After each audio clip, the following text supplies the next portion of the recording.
Hello everyone. Hi, my name is Sid Gundavarpu. I hope you had your lunch or at least grabbed your lunch.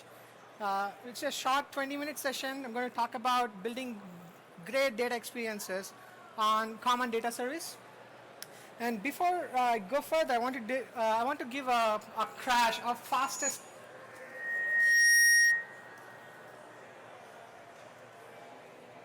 Is it okay? Can you guys still hear me? Can you guys? Okay. So I'll give you the fastest crash course on Common Data Service, a minute or less, right? So, what's Common Data Service? Second. Sorry, guys. All right. Okay, a Common Data Service is a service that allows you to build, manage data securely, right? And builds lets you add logic and validation over it. And if you have dynamics in your environment, it lets you access dynamics data as well. It also comes with a common data model, which is a set of default entities or out-of-the-box entities to get you started. That's a crash course. So now you're all common data service experts. If you need more information, there are booths, there are multiple other sessions to go through. It's primarily a demo, right? I wanted to build experiences so you can see, you can grasp, you can try and do the same thing. And here, a very sophisticated, less sophisticated library management system with two personas. One is a librarian persona who can purchase books or who can manage the books and general bookkeeping, and then a member who can go rent a book and also return the book. For the librarian, we will do a model. For the member, we'll do a canvas. And how are we going to build this? So first, we'll think about when we're building an application, we should start from the data model. What does our data model look like?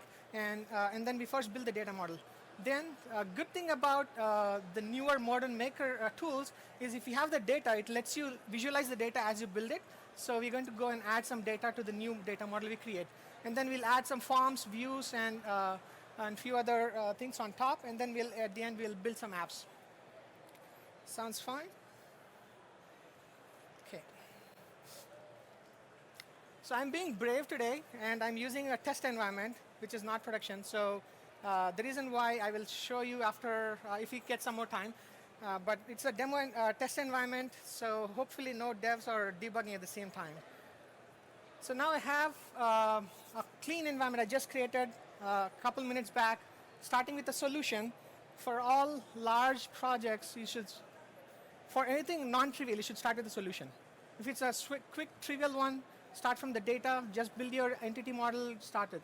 But most of the cases, if you have ALM story, if you have graduation from a test to dev to test and so on, start with the solution will help you better, make it easy for you.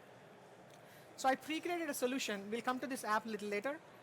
And here, I want to start with my data model.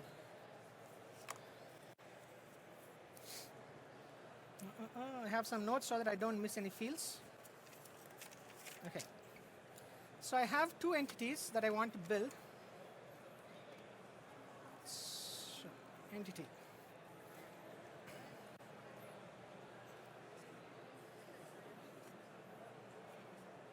I'm going to do entity called book to keep my repository of books, and a title would be required for my book. So I created an entity with title, and as you can see, the entity is getting created at the background. While the entity is getting created, let me go add a few more fields. An author is a text. It's a required field. Let me go ahead and finish it. I'll also add a quick synopsis for the book, but this one is not a single text. It can be a multi-line text. As you can see, there are various data types you can work with, and we cannot explore all of this in the session, but please try it after this one. And done. And finally, my library, I manage books using codes. So I have each book will get a code. So I use that, and instead of a text, I'll use an auto number so that I can generate books as I generate the codes as I add books. And it can take a seed, and I can come up with my own structure of how my auto numbers get generated. So I here and say book, and then a 4 seed value, which starts with 1000. And I'm done. And finally, I want to add a status field to track whether this book is available for rentals or not.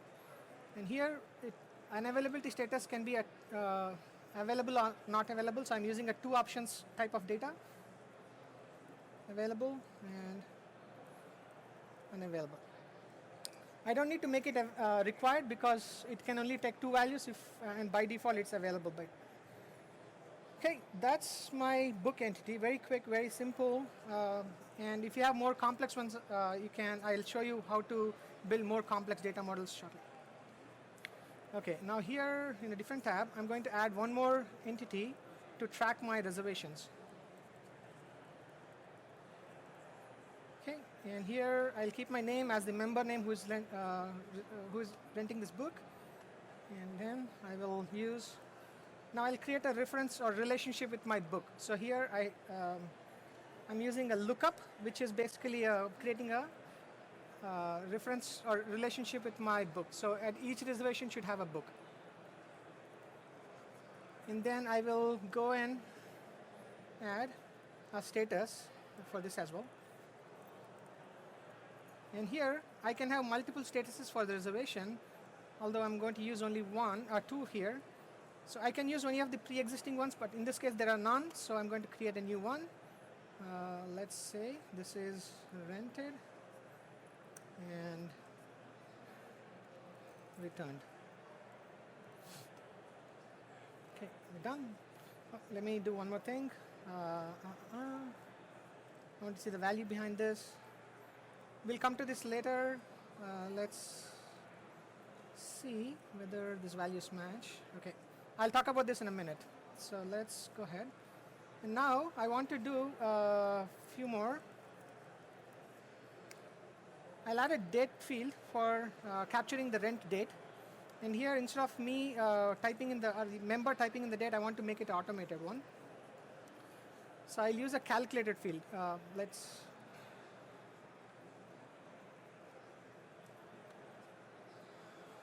let this load.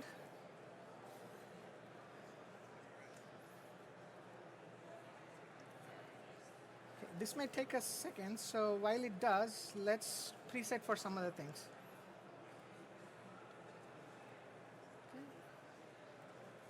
Okay, there you go. So we have this.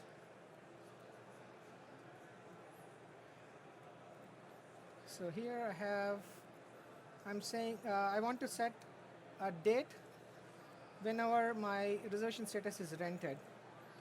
So if this is the state, then I want to set the rent date as now. Now captures the current time, date and time. So I just created a calculated field, so it automatically adds values. I want to do a similar one for capturing the due date. So as a user rents, as a member rents a book, I want to capture a predetermined due date. Again, I'll do a lookup, capture, calculated, create a calculated field. And use the same thing. I'll have a reservation status as rented. And here, instead of just picking a value, I'm going to put an expression. And so all I'm doing is, whatever is my rent date, add 10 days to the rent date and make it as a due date so that it gives number. Okay. Done. Now let's do a quick summary. So we just created a data model. So we created 2 entities, a relationship between both the entities. And then we added a couple of calculated fields and different types of fields. Now let's go add some forms and views. So here I started with active view. Again, we'll do it multiple times so you don't, you'll know how to get here. So this is the new view designer. So I'm going to make some changes. So the reason why I'm doing it, I'll show you after adding the data how it looks like. So I'm adding a couple of fields, and I don't need the synopsis, and I will make my view. And then finally, this is an active one, so let me save and publish this.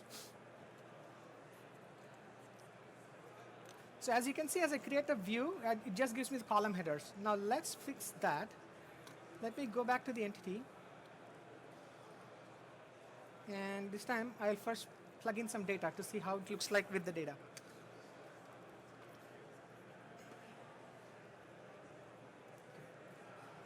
So I'm using the edit data in Excel feature, which opens the entity structure or the model in the in Excel file along with an add-in. Okay. All right. And then I have some data here, which is the New York sellers bestsellers list for May. Oh, it's okay.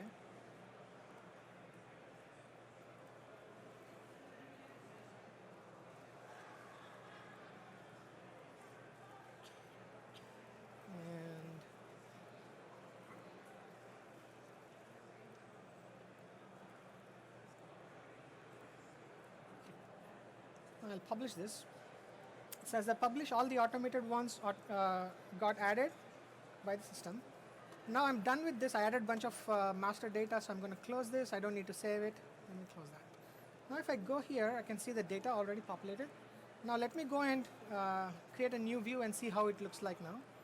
So now let me call this as rented books view.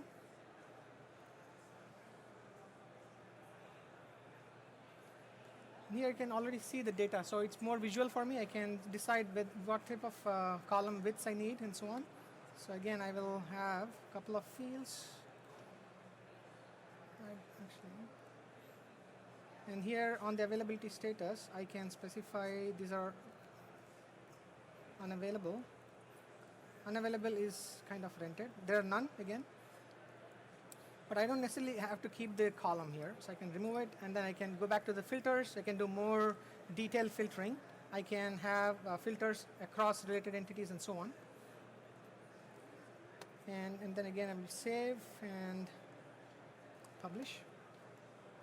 So far, we have built data model and a bunch of views. Now let's add some forms.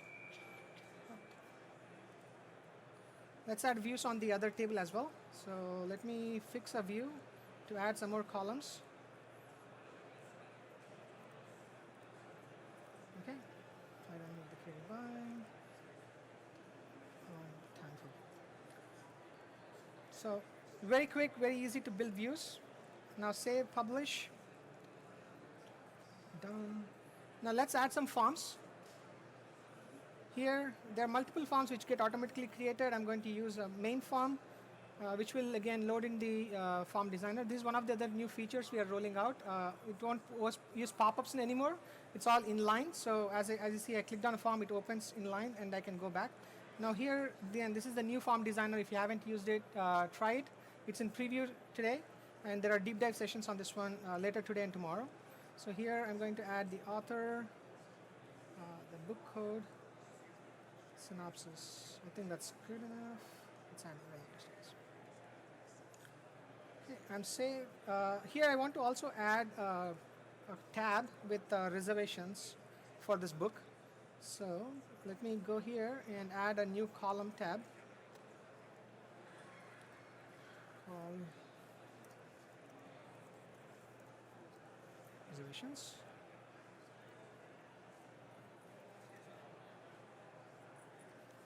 Now I did not do anything with that. I just added a new tab. Now this is where the new form designer ends. So this is still work in progress.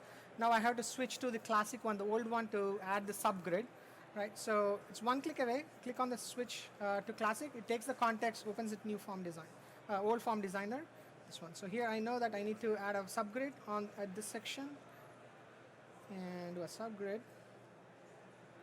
Give a name, reservations. I have my record, whichever I want only related records for this particular book, and I want this particular view. Done. Save and publish.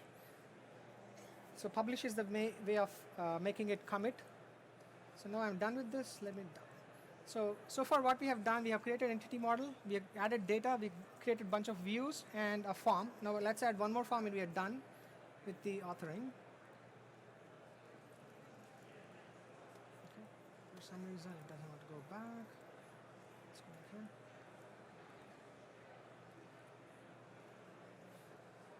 Okay, So on the book reservation, we'll have the form. We'll keep it very simple this time.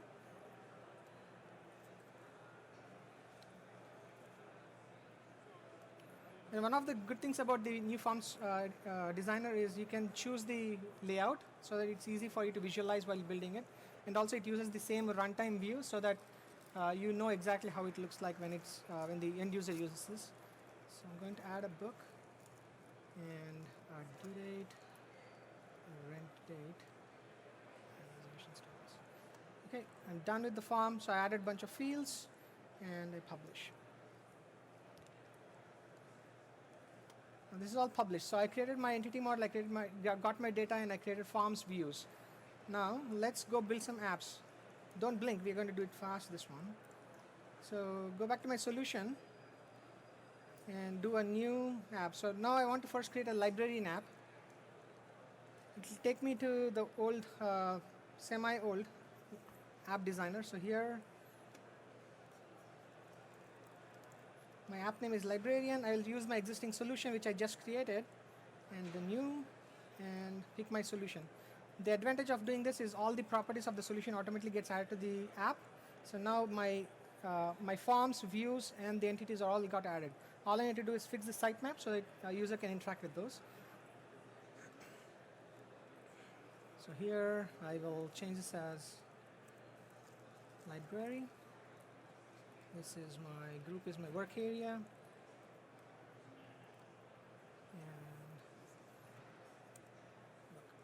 I'll add one more sub area to see the reservations. And done. Boom. A simple, quick librarian app is done.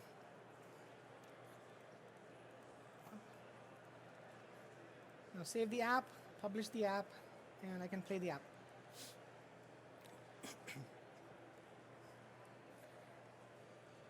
All within 12 minutes.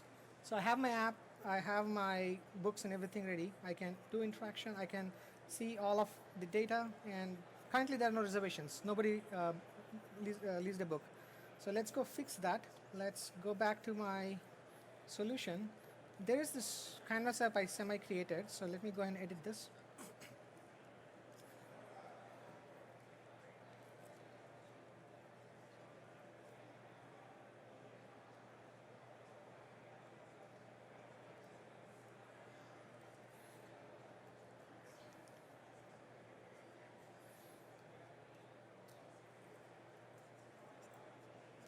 Okay, so the app so far, let me run this app, right? So I have a very simple app, no functionality, just basic interactions.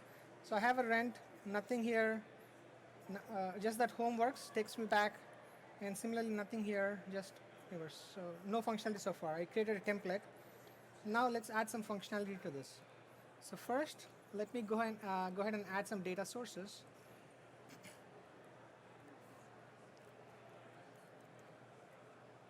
Common data source, let's create this.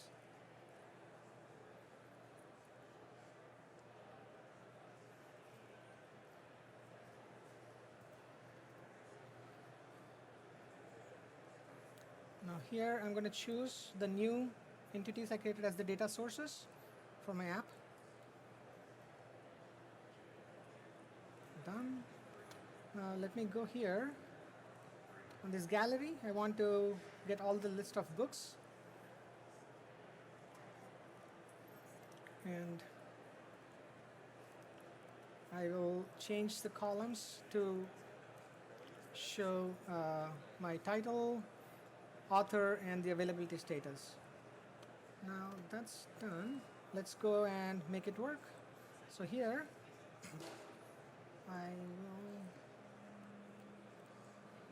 I have pre-created two patch function expressions.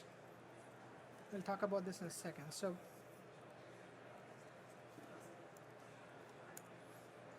rented I created as a calculator field, so I don't have to add it again. But what I'm doing is I'm creating a new book reservation, and defaults gives the default record, and then I'm modifying a few attributes on that to what I wanted. So here I have my reservation status set to this is the rented, and then I'm also updating the availability status on the book to be unavailable.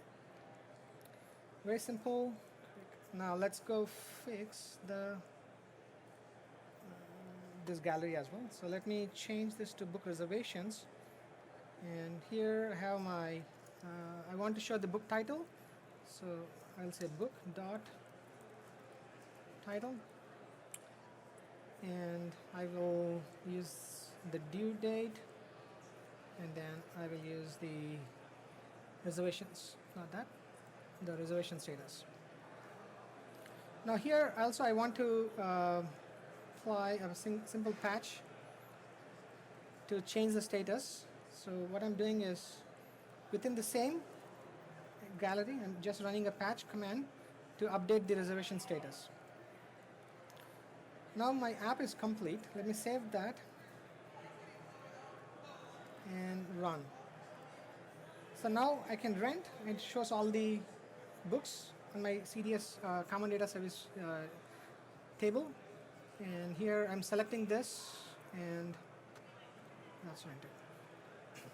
I don't know if you can see it. It's trying to make changes. So here the status got changed to unavailable, and if I go back to return, it shows up here.